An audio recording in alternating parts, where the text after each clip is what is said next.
Assalamualaikum warahmatullahi wabarakatuh.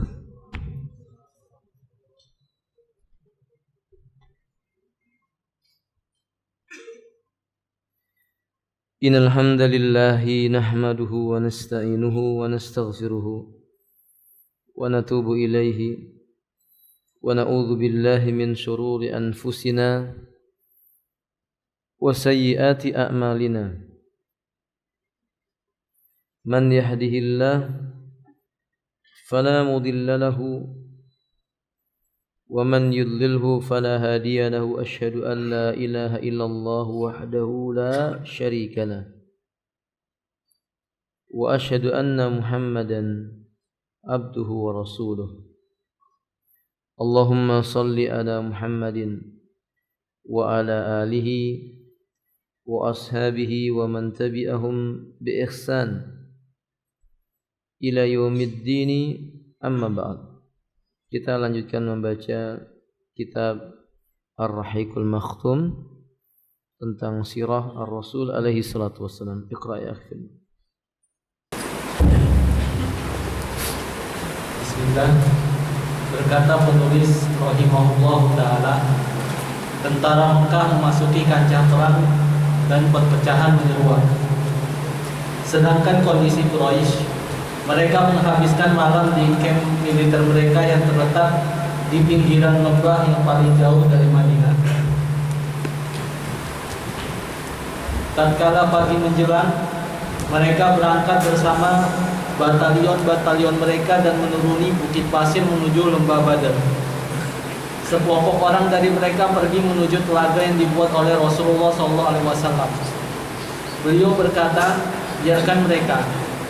Maka tidak seorang pun yang meminumnya ketika itu, melainkan dia terbunuh, kecuali Hakim bin Hizam. Dia tidak terbunuh dan masuk Islam. Setelah itu serta keislamannya pun menjadi baik. Bila bersungguh-sungguh di dalam sumpahnya, dia selalu mengatakan, tidak, demi Zat yang telah menyelamatkanku dari kematian pada hari Badar. Manakala Quraisy sudah merasa tenang, mereka mengutus Umair bin Wahab al-Jumahi untuk menyelidiki seberapa jauh kekuatan pasukan Madinah. Umair mengitari posisi pasukan Madinah tersebut dengan menunggang kuda. Kemudian kembali kepada Quraisy seraya berkata, jumlah mereka kurang lebih 300 orang.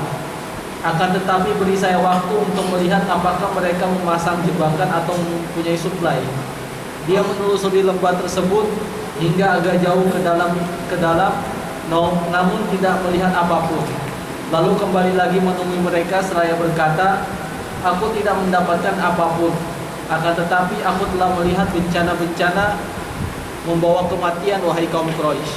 Hujan-hujan Yasrib membawa kematian untuk selamanya. Suatu kaum yang tidak memiliki kekuatan dan tempat berlindung selain pedang-pedang mereka. Demi Allah, aku rasa tidak seorang pun dari mereka yang akan terbunuh hingga dia juga membunuh laki-laki dari kalangan kalian. Bila mereka bisa mengenai seluruh jumlah kalian, maka tidak ada artinya hidup setelah itu.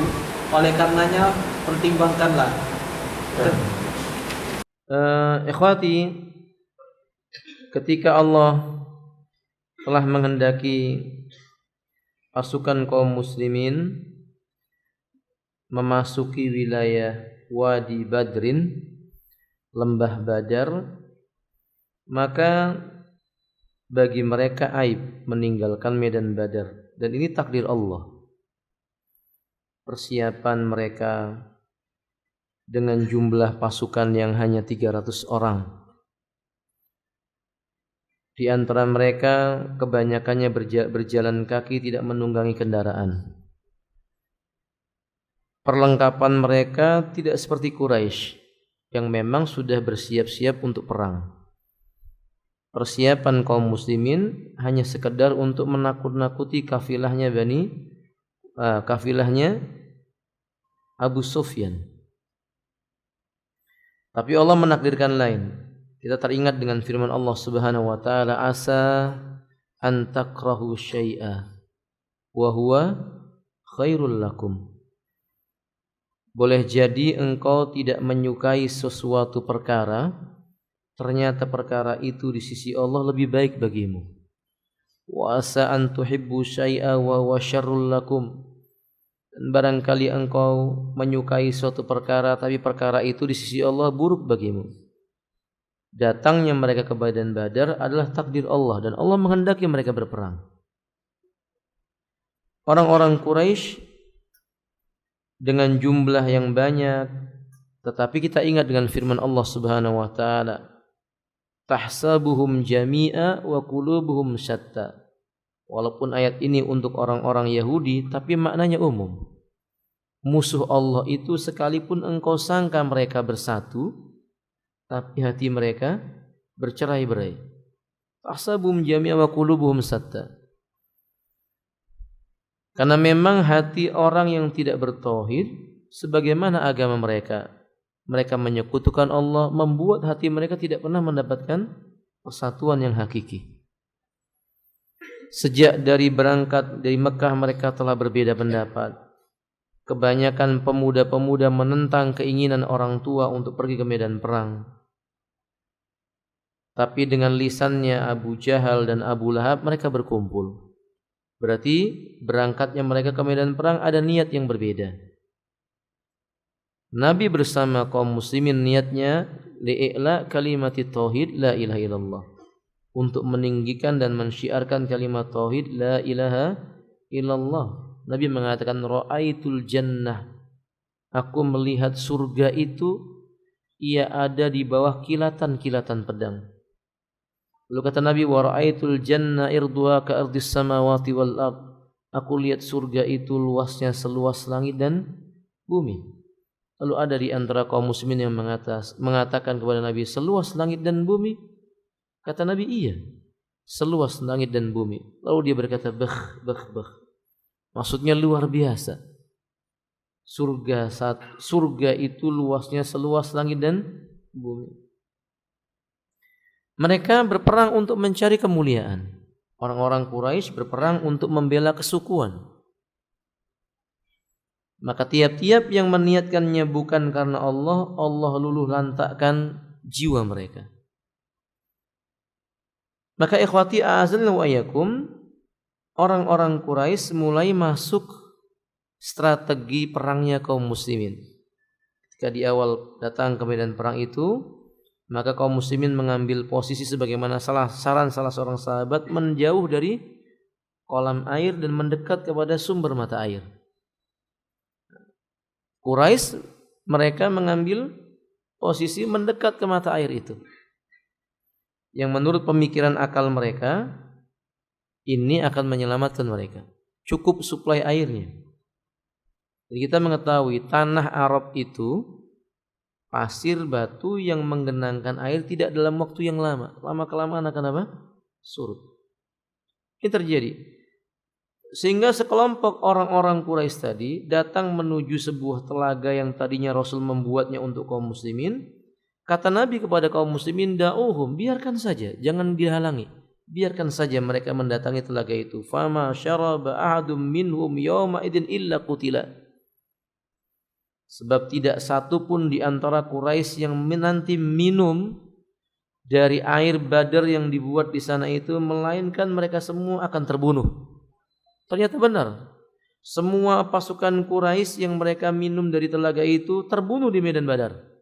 Siwa Hakim ibn Hizam. Kecuali seorang Quraisy yang bernama siapa? Hakim bin Hizam. Qala mu'allif, kata mu'allif, fa innahu lam yuqtal wa aslama ba'da dzalik. Allah menakdirkan Hakim ibn Hizam ini enggak terbunuh di medan Badar. Bahkan Allah kehendaki dia masuk Islam.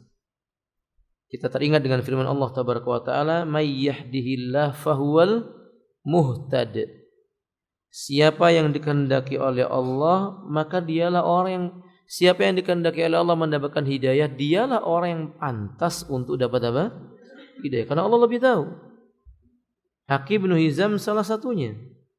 Saking gembiranya ia, setelah dia masuk Islam, tiap kali dia bersumpah, dia mengucapkan kalimat la walladzi najani mi yaumi badrin. Demi zat yang telah menyelamatkan aku dari kebinasaan di medan Badar. Ia bersyukur. karena enggak ikut mati seperti matinya orang-orang Quraisy yang bersama dia di masa masih belum masuk Islam. Ia mensyukuri nikmat Islam itu. Ini juga memberikan faedah kepada kita, ada kalanya Allah menghendaki orang-orang jahat dapat hidayah. Dan Allah tidak ditanya tentang hal itu. Karena memang hidayah itu haknya siapa? Allah Subhanahu wa taala. Walakinnallaha yahdi may yasha, kata Allah, akan tetapi Allah lah yang memberi hidayah kepada siapa yang dikehendaki Allah Azza wa Jalla. Nah, ikhwati, ketika mereka sudah mulai memasuki medan Badar, mengatur strategi sebagaimana perang di zaman dahulu, mereka ingin mengukur kekuatan. Orang-orang yang celaka ini dari kalangan Quraisy yang musyrikin ini menyangka bahwa kemenangan itu dinilai dari satu jumlah yang banyak, 2 perlengkapan perang yang cukup, 3 nama besar yang membuat orang menjadi takut. 3-tiganya dalam Islam itu tidak memberi manfaat kalau tidak karena pertolongan siapa? Allah Ta'ala.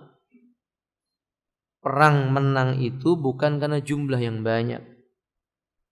Perang itu menang ketika mereka mampu mengucapkan kalimat la ilaha, karena walaupun mereka terbunuh, mereka tetap menang. Orang beriman itu tetap menang.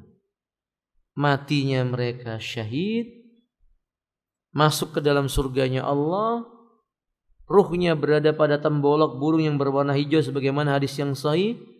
Ia akan terbang mengelilingi surga sebelum orang-orang masuk surga. Dari ujung surga ke ujung surga, dari ufuk surga ke ufuk surga, dia telah melihat keindahannya semua. Bila mereka dimenangkan dalam artian mengalahkan musuh di dunia, Allah beri mereka apa, ikhwan? Ghanimah. Allah hapuskan dosa-dosanya. Allah tinggikan derajat mereka. Nah, orang Quraisy tidak. Sehingga mereka mengutus mata-mata yang ahli menakar kekuatan musuh. Namanya siapa? Umair ibnu Wahab al-Jumahi atau al-Jamahi. Untuk meneliti seberapa kekuatan pasukan yang berada di kota Madinah. Kemudian Umair menimbang, melihat. Bagaimana cara melihat? Dari jumlah binatang yang disembelih. Kebiasaan orang Arab kalau mengukur pasukan perang itu jumlahnya berapa, dilihat binatang yang disembelih, binatangnya apa. Kalau onta, satu onta bisa mencukupi 100 sampai 200 orang. Kalau kambing, satu kambing mencukupi 10 sampai 20 orang. Dan itu enggak ada pada diri kaum muslimin. Karena memang kaum muslimin berangkat perang, penunggang kendaraannya cuma berapa? Cuma berapa ya kawan ketika itu? 2 saja. Enggak ada binatang yang disembelih. Sehingga ketika dalam riwayat yang lainnya, Umair bin Wahab al-Jumahi ini, ia kesulitan menghitung secara pasti. Makanya dalam buku ini dia memperkirakan jumlahnya 300-an, tapi dia ingin memastikan lagi. Dan memang benar pasukan kaum muslimin tidak lebih daripada 320. Kisaran 300 sampai dengan 320 orang. Wallahu a'lam bishawab. Datang kembali kepada Abu Jahal, Abu Lahab dan kelompok-kelompoknya ini, datang kepada Abu Jahal dan rekan-rekannya, lalu memberitakan jumlahnya 300. Nah, ada hikmah. Apa hikmahnya, ikhwan? Muncul dalam hati musuh Allah tadi kesombongan. Ketika kesombongan sudah mulai bertengger di hati suatu kaum, itu pertanda kaum itu akan binasa. Dicamkan baik-baik. Siapapun mereka, kalau sudah masuk sifat ujub, apa ujub? Bangga terhadap apa? Diri, lalu mengecilkan orang lain, kibar. Kalau ini udah masuk, itu tanda-tanda akan binasa. Nah, Quraisy merasa senang 300, sehingga mereka mengatakan, itu tidak akan ada yang selamat nantinya. Kaum Quraisy 3 kali lipat. Bila mereka kaum muslimin mampu membunuh 1 orang, dia akan terbunuh juga. Berarti 1 lawan 1, terbunuh 1, masih menang kaum Quraisy. Hitung-hitungannya demikian. Tapi Allah menghendaki lain. Allah masukkan ke dalam hati orang Quraisy itu rasa takut. Termasuk ke dalam hatinya Umair bin Wahab tadi itu. Ketika dia balik lagi kepada Abu Jahal dan orang-orang yang bersama dengannya dan yang paling celaka orang-orang di masa itu, ia menceritakan jumlahnya memang 300. Tapi kaum yang bersama dengan Nabi itu adalah kaum yang tidak pernah punya pemikiran akan meninggalkan Nabi. Mereka satu kaum yang pergi ke medan perang, kematian adalah yang dirindukan. Kemenangan adalah harapan. Mereka menganggap mati maupun hidup tidak ada masalah. Sehingga Umair menasihati Abu Jahal dan rekan-rekannya supaya apa? Dipikirkan ulang. Kalau mau melawan Rasulullah bersama dengan sahabat-sahabatnya, dipikir ulang. Mereka tidak akan membiarkan kaum musyrikin, melainkan tiap-tiap mereka harus membunuh satu orang Quraisy. Jadi bayangkan kalau jumlah 315, satu kaum muslimin itu mampu membunuh satu Quraisy, berarti 300 pasukan Quraisy akan mati. Dan Allah menentukan dengan takdirnya satu kaum muslimin berbanding dengan 3 orang. Jadi kekuatannya kaum muslimin pada hari itu, satu kaum muslimin dalam hadis Imam Ahmad dijadikan oleh Allah kekuatannya sama dengan 3 kali lipat orang Quraisy. Berarti 315 setara dengan berapa tadi itu? 900 sekian atau 1000. Itu belum ditambah dengan pasukan Allah yang datang dalam keadaan tidak terlihat oleh matanya kaum muslimin, tapi terlihat oleh mata orang kafir. Dia akan datang kisahnya, di mana ketika pasukan pertama dari Quraisy itu ketika mau berhadapan dengan pasukan kaum muslimin, mereka lari ke belakang, membuat orang yang di belakangnya ketakutan. Dan mereka melihat orang-orang lelaki yang berpakaian putih, bersurban putih, barisan mereka rapat, tangan mereka mengikat sebagian atas sebagian yang lain, sangat rapi. Di antara mereka ada yang besar, ada yang memiliki sayap, yang sayapnya jika diletakkan pada kaum Quraisy maka semua akan binasa dengan izin Allah Ta'ala. Nah, maka saudaraku kaum muslimin azani wa iyyakum, ini perang yang luar biasa. Dan pada saat itu tidak ada satupun hati orang-orang muslim yang merasa takut. Tidak ada.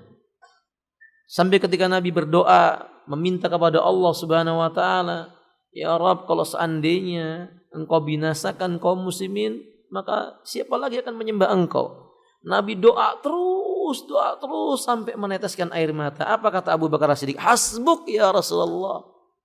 Cukup ya Rasulullah, doamu didengar oleh Rabbmu dan dia tidak akan menyia-nyiakan kamu.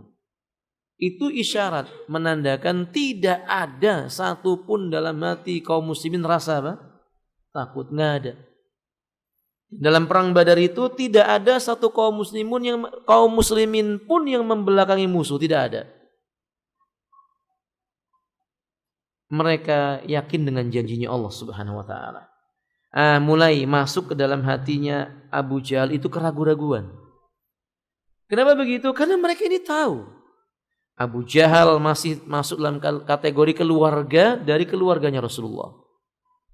Kan? Masih barisan pamannya Rasulullah. Orang-orang yang ada pada masa itu mengenal siapa Nabi. Dan dalam keyakinannya orang Arab, kalau orang itu jujur, dia tidak akan celaka. Mereka mengenal Rasulullah SAW tidak pernah berkata apa? Dusta. Satu kali pun nggak pernah berdusta. Maka dalam ayat yang lainnya itu, Umair tadi mengatakan, "Ya ma'saral Quraisy, alla tufakkiru anna Muhammadan rajulun shadiq, la yukadzibu wa in kana wahidan, wa la yakdzibu wa in kana wahidan." Hai orang Quraisy, sadar enggak sih kalian, mikir enggak kalian, Muhammad itu orang jujur, enggak pernah apa? Dusta. Wa idza qala annahu yughallibuna qad ghalaba alaina wa ja'a min Allah taala. Mereka meyakini Allah itu ada, maka dia mengatakan kalau dia mengatakan akan mengalahkan kita benar-benar akan kalah. Jadi keyakinan mereka kalau Nabi mengatakan kalian akan kalah, benar-benar akan kalah. Orang Quraisy itu tahu mereka enggak akan menang. Tapi apa yang membuat mereka tetap berperang ya kawan? Apa ya kawan? Kibrun Apa kesombongannya itu? Batrul haqqa. Dia nggak suka kebenaran itu berkembang. Apalagi ghamtun nas, mengecilkan orang. Pengikutnya Muhammad itu kan cuma sufaha kata mereka. Itu orang-orang bodoh, orang-orang miskin, orang-orang nggak bisa baca tulis. Nah, orang Quraisy kan pembesar-pembesar. Nah, ini kesombongannya itu yang membuat mereka binasa. Binasa hatinya karena nggak menerima kebenaran, lalu jasadnya binasa di dunia sebelum di negeri akhiratnya. Wallahu a'lam bishawab. Lanjutkan akhirnya. Ketika itu muncul lagi oposisi lain yang menentang Abu Jahal, otak yang menghendaki peperangan. Oposisi ini, jadi beliau ingin menjelaskan, jadi perang Badar ini bukan keinginannya mayoritas Quraisy, bukan. Abu Sufyan aja begitu sampai di Mekah, dia mengutus utusan untuk mengejar pasukan Quraisy.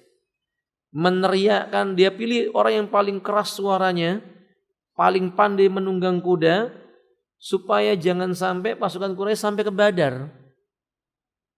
Ia berteriak mengingatkan bahwa Abu Sufyan mengatakan semua kafilahnya tidak ada yang berkurang, nggak ada yang terbunuh, hartanya sudah utuh. Dia minta supaya Abu Jahal dibalik ke Mekah. Abu Jahal nggak mau. Sementara pasukan-pasukan Quraisy ketika itu semua maunya kembali. Udah dibujuk di Mekah nggak mau, dia berangkat dikejar lagi nggak mau. Memang dia mau celaka ini, alhamdulillah. Kalau orang sudah dikehendaki oleh Allah sesat kayak begini, wa may yudlil fala hadiyalah. Siapa yang dikehendaki oleh Allah sesat, nggak ada yang bisa memberi petunjuk. Teriakan orang yang paling keras pun nggak akan didengar. Nah, Abu Jahal ini otak dari perang Badar ini, dari pasukan Quraisy. Dia kompori pemuda dan Abu Jahal itu pandai bicara. Makanya Abu Jahal dulu sebelum digelari oleh Nabi dengan Abu Jahal, dia gelarnya siapa ya, kawan? Siapa yang bisa angkat tangan? Siapa gelarnya Abu Jahal? Di masa ketika Nabi masih ada di Mekah, siapa gelarnya? Siapa ya, Ahsanta. Jadi digelari Abul Hakam. Kenapa digelari Abul Hakam? Orang Quraisy itu kalau punya perselisihan, datangnya kemana? Abu Jahal. Kalau Abu Jahal memutuskan, mereka anggap itu keputusan yang adil. Makanya dinamakan Abul Hakam. Pinter ngomong. Sampai Nabi mendoakan agar ia masuk Islam. Nabi berdoa supaya Islam ini dikuatkan dengan dua Umar atau salah satunya. Umar bin Khattab atau Amr bin Hisham. Yaitu Abul Hakam tadi itu Abu Jahal. Jadi ketika dia membujuk pemuda itu terbangkit semangatnya. Nasihat apa ini yang bisa kita ambil dari kisah ini? Jangan dekat-dekat dengan ahli kesesatan. Jangan mendekat kepada ahli kesesatan yang pandai bicara, karena pembicaraan mereka mengandung racun, syubhat. Syubhat itu akan menyambar hati yang lemah, sulit keluar. Kayak pemuda-pemuda Quraisy itu. Dikompori sama Abu Jahal, "Arun alaikum ya ma'syar Quraisy anna Muhammadan ma'zumalai." Celaka, malu kalian ya bangsa Quraisy, masa sama Muhammad dan pengikutnya yang lemah itu kita takut? Malu dan malu kata mereka. Sampai dia mengatakan annal mauta khairun lana, mati lebih baik bagi kita. Lau kana lana arun, daripada kita menanggung malu kata dia. Sampai sekarang begitu teman-teman. Orang itu kalau sesat lebih baik mati dibanding menanggung apa? Kalau Islam enggak. Kalau Islam kematiannya untuk dapat apa ya kawan? Surganya Allah Azza wa Jalla. Iqra ya akhirnya. oposisi ini mengajak agar pasukan dipulangkan saja ke Mekah tanpa harus berperang. Hakim bin Hizam telah berkeliling ke orang-orang, lalu mendatangi Utbah bin Rabi'ah seraya berkata, "Wahai Abul Walid, sesungguhnya engkau sesepuh Quraisy, pemimpin dan orang yang disegani. Sudikah engkau melakukan suatu kebaikan yang membuatmu dikenang hingga akhir masa?" Dia berkata, "Apa itu wahai Hakim?" Dia berkata, "Engkau bawa orang-orang itu pulang dan pikulah urusan sekutumu Amr bin Al-Hadrami, yaitu yang terbunuh pada ketika terjadi Sariyah Nakhlah." Utbah berkata, "Aku telah lakukan hal itu dan aku berikan jaminan atas hal itu. Dia tidak lain adalah sekutuku. Karenanya aku pasti menanggung diat atau ganti rugi atas kematiannya dan harta yang diambil darinya. Kemudian dia Coba lihat perjalanan hidayah itu juga datang. Lihat, tadi yang tidak mati dari pasukan Quraisy siapa namanya? Hakim bin Hizam. Ini Allah sudah mulai menghendaki ada tanda-tanda hidayah datang kepada dia.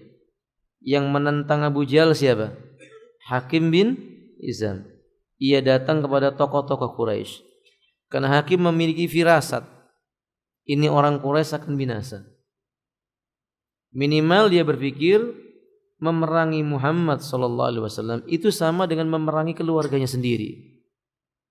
Rasulullah SAW ini nasabnya dekat dengan Quraisy, bahkan Quraisy yang terbaik, Bani Hashim, Quraisy yang terbaik. Maka Hakim bin Hizam ini berpikir, masa memerangi pemuda yang seperti ini? Memerangi orang yang seperti ini, tidak pernah menyakiti kita, tidak pernah mendolimi kita. Beliau mengingatkan, hai orang Quraisy, mau enggak kamu dikenang jasa baikmu oleh keturunanmu? Seolah-olah beliau mengatakan, kalau kita memerangi Rasulullah, yang terkenang itu jasa buruk. Belum lagi kalau kita mati. Nah, ini Allah mulai masukkan rasa takut. Dan begitu cara Allah menolong kaum muslimin. Dari lisan mereka sendiri, mereka porak-poranda.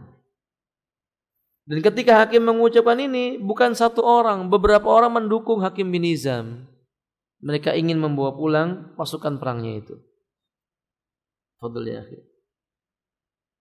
Sebentar, sebagian para ulama tafsir menyebutkan salah satu faktor yang mendorong orang Quraisy memerangi Nabi bersama dengan pengikutnya apa?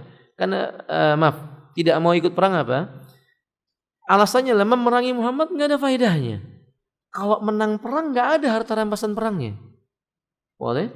Karena Rasulullah SAW bersama pasukannya nggak bawa apa-apa. Nggak punya harta benda. Kalau mereka misalnya menang lalu memperbudak kaum muslimah, justru yang masuk Islam menjadi muslimah itu loh anak mereka, keponakan mereka, istri dari anak-anak mereka. Paham? Nah, kalau dia memerangi Nabi bersama dengan kaum muslimin, maka yang ditangkap adalah keluarga mereka. Nggak mungkin keluarga mereka dijadikan apa? Budak-budak. Sebagian mereka mengatakan enggak usah diperangi, pulang ke Mekah.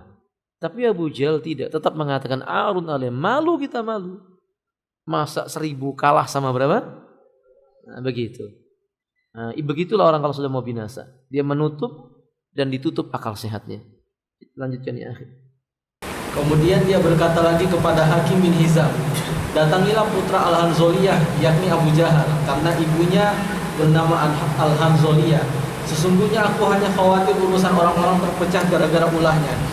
Kemudian Utbah berdiri seraya berorasi, wahai kaum Quraisy, demi Allah, sesungguhnya kalian tidak mendapat keuntungan apapun dengan berperang melawan Muhammad. Ini ucapan beliau tadi yang saya sebutkan. Ini sebagian Quraisy mengatakan setuju dengan, kebanyakan Quraisy setuju dengan pendapatnya Hakim bin Hizam. Tapi mereka takut karena memuliakan pemimpin mereka, siapa namanya? Ibnu Hanzaliyah, Amr bin Hisam, Abul Hakam, dan lebih pantas disebut dengan Abu Jahal. Abu Jahal ya khotib.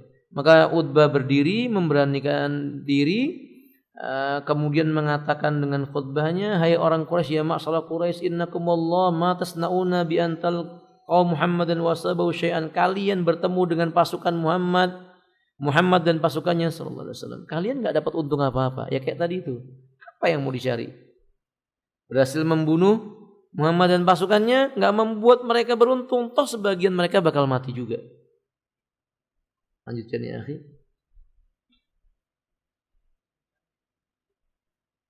Lanjutkan sedikit.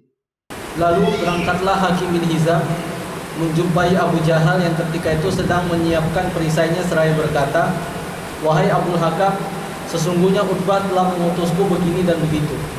Abu Jahal menjawab, demi Allah, sungguh dia telah dilanda rasa ciut dan gentar ketika melihat Muhammad dan para sahabatnya. Demi Allah, kita tidak akan pulang hingga Allah memutuskan siapa yang menang antara kita dan Muhammad. Tidak sepantasnya Utbah berkata begitu, tetapi dia telah melihat bahwa Muhammad dan para sahabatnya adalah para pemakan unta, sedang di tengah mereka ada anaknya, yakni Abu Huzaifah bin Utbah yang telah lama masuk Islam dan ikut serta berhijrah. Nah, maksudnya karena memang Utbah kan mengetahui anaknya sudah masuk apa? Islam. Tapi Utbah bukan karena sebab anaknya masuk Islam, karena dia tahu nggak ada untungnya memerangi Muhammad. Juga dia tahu nggak akan menang melawan orang yang jujur. Ini pegang baik-baik, kejujuran itu tanda kemenangan ya ikhwan. Jadi bagaimanapun kondisi kita, belajarlah jadi orang yang jujur. Nabi berpesan kepada kita, alaikum bisidqi, atas kalian berpegang teguh dengan apa? Kejujuran. Inna sidqa yahdi ilal birri. Kejujuran itu akan mengantarkan kamu berbuat apa? Kebaikan-kebaikan. Wa innal birra yahdi ilal jannati. Dan kebaikan-kebaikan kamu akan menjadi perantaramu masuk ke dalam surganya Allah Subhanahu wa taala. Jujur. Jujur jadi seorang thalibul ilm, jujur jadi seorang muallim atau yang mengajarkan ilmu. Jujur, karena kejujuran ini membawa kepada kebaikan. Sampai di sini dulu materi kita. Ada beberapa menit untuk soal jawab. Sampai jam berapa isyanya? Lewat berapa? Lewat 40. Masih cukup waktu insyaallah. Ini ada soal Ustadz, bagaimana tata cara sholat bagi wanita hamil?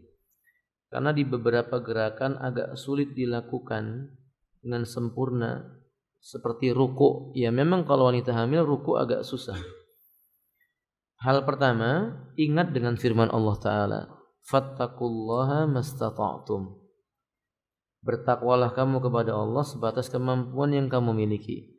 Hal kedua, ingat ucapan Rasulullah, wa ma amartukum min amrin fa'tu minhu mastata'tum. Apa yang kuperintahkan kepada kalian tentang suatu perkara urusan agama, tunaikanlah olehmu sebatas kemampuan yang kamu miliki. Hal yang ketiga, salat itu sebagaimana asalnya berdiri. Adapun gerakan-gerakan yang lain yang tidak mampu dilakukan, maka lakukan sebatas yang Anda mampu. Rukunya enggak harus sampai menyentuh apa? Lutut. Karena menyentuh lutut itu hukumnya sunnah. Bila Anda mampunya hanya menyentuh bagian atas lutut karena perut Anda yang besar, ya enggak apa-apa. Demikian pula sujud Ustaz, berat. Kalau perutnya besar kan sujudnya berat ya ikhwan. Maka apa yang harus dilakukan? Dia boleh melakukan gerakan walaupun dahinya tidak harus menyentuh apa? Ke lantai. Lalu bagaimana dengan hadis yang menyebutkan kewajiban menyentuh lantai? Karena udurnya syar'i. Bila itu tidak mampu dia lakukan, sholat cukup dengan apa? Duduk. Rukuknya agak membungkuk, sujudnya membungkuk lebih dalam lagi. Seperti sholatnya orang yang dalam kondisi apa? Sakit. Wallahu a'lam bishawab. Nah.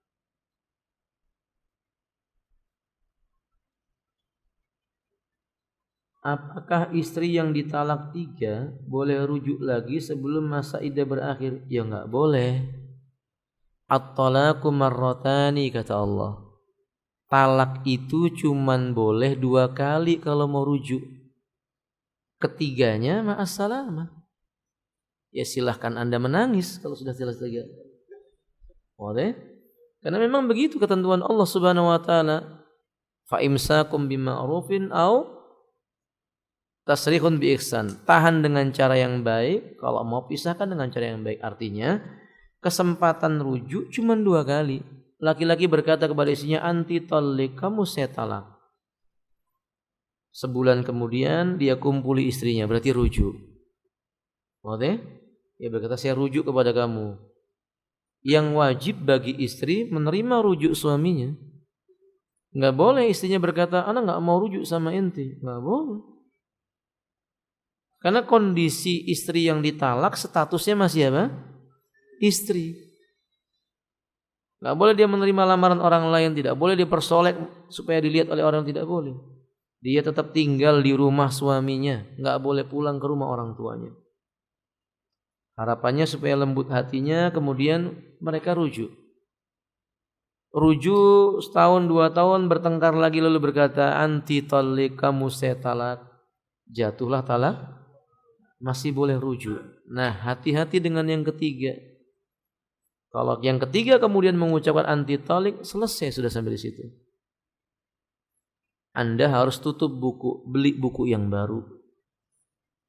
Enggak boleh lagi kembali kecuali wanita yang ditalak 3 tadi setelah habis masa iddah ia menikah dengan laki-laki lain. Habis akad nikah laki-lakinya mati. Antum boleh rujuk kalau sudah habis apa? Masa iddahnya. Tapi antum enggak boleh jahat, doakan ya. Mudah-mudahan cepat mati suaminya. Begitu ya kafirlah. Azanillahu wa iyyakum. Jadi enggak ada rujuk setelah talak apa? Yang ada nikah ulang, itu pun setelah dinikahi oleh orang dan dia berpisah darinya. Bagaimana kalau seandainya talaknya habis masa iddah? Talak 1 masa iddah enggak rujuk-rujuk. Ya sudah bukan istrinya. Kan masa iddahnya 3 kali haid, ya toh? Haid pertama enggak rujuk, kedua enggak rujuk, ketiga enggak rujuk, wajib dipulangkan ke rumah walinya. Boleh enggak Ustaz menikah ulang? Boleh. Jadi kalau mau kembali kepada istri yang tadi ditalak, harus membuat akad yang baru. Maharnya juga baru. Dan biasanya istri yang kayak begini dia makin cerdas. Kalau mahar yang pertama 10 juta, mahar yang nikah kedua 1000 juta. 1 miliar maksudnya, alhamdulillah. Biasanya demikian. Dan itu tidak dilarang dalam Islam, tidak dilarang. Boleh. Tapi dinikahkan ulang. Berarti kalau nikah ulang walimahnya diulang lagi. Antum mau walimah yang kedua? Allahumma musta'an. Ada ya ikhwati, ini talak 3 ya. Tadi. Wallahu a'lam bishawab. Kemudian soal berikutnya. Assalamualaikum warahmatullahi wabarakatuh. Apa yang dimaksud dengan membaca Al-Qur'an namun hanya sampai di tenggorokan, tidak masuk ke tenggorokan? Maksudnya dia tidak faham isinya. Sayati zamanun unasun min ummati yaqra'unal Qur'an wa la yujawizu hanazirahum. Ada di antara, akan datang satu zaman sekelompok manusia dari kalangan umatku baca Quran tapi tidak melewati kerongkongan. Maksudnya bacaannya bagus, langgamnya macam-macam, cengkok-cengkoknya luar biasa. Kalau dia membaca orang bisa menangis mendengarkan bacaannya. Tapi yang membaca ini dia nggak paham maknanya. Kalau dia paham maknanya dia nggak mengamalkannya. Kalau dia mengamalkannya cuma riak saja. Ini yang dimaksud dengan orang-orang yang membaca Quran tapi tidak melewati apa?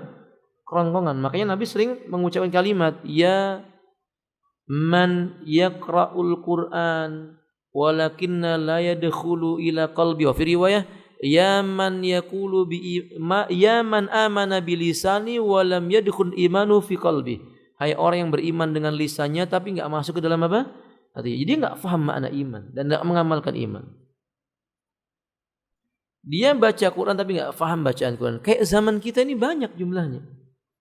Semangat membaca Al-Quran, belajar membaca Quran sampai mencari sanad-sanadnya. Dia cari sanadnya, semangat, Masya Allah. Tapi enggak paham makna Quran. Baca ayat, hari itu pula dia langgar. Ayat menerangkan tentang haramnya perbuatan dolim, saat itu juga dia berbuat dolim. Maka ini hati-hati. Hati-hati. Bukankah salah satu umatnya Nabi yang pertama kali nyemplung ke neraka, naudzubillah, siapa ikhwan? Qurra. Apa itu qurra? Ahli membaca Quran tapi enggak mengamalkan isinya. Kalau gitu gimana nih Ustaz? Enaknya belajar Quran atau tidak? Ya belajar, dan setelah belajar dipraktekkan isinya. Wallahu a'lam. Teman ana memiliki istri, tapi istrinya tidak,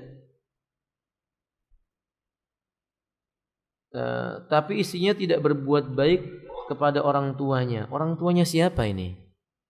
Orang tua istrinya atau orang tua suaminya? Bolehkah diceraikan istri seperti ini? Jangan. Kasihan ya ikhwan. Dinasehati. Kan ayatnya jelas. Wallati takhafu nusuzahunna, wanita-wanita yang kamu khawatirkan sifat pembangkangannya. Apa kata Allah? Fawaiduhunna, kasih nasihat dulu. Jangan asal talak ya akhi. Jangan enggak patuh ini Ustaz sama orang tua saya, enggak cocok, saya talak. Entar dulu.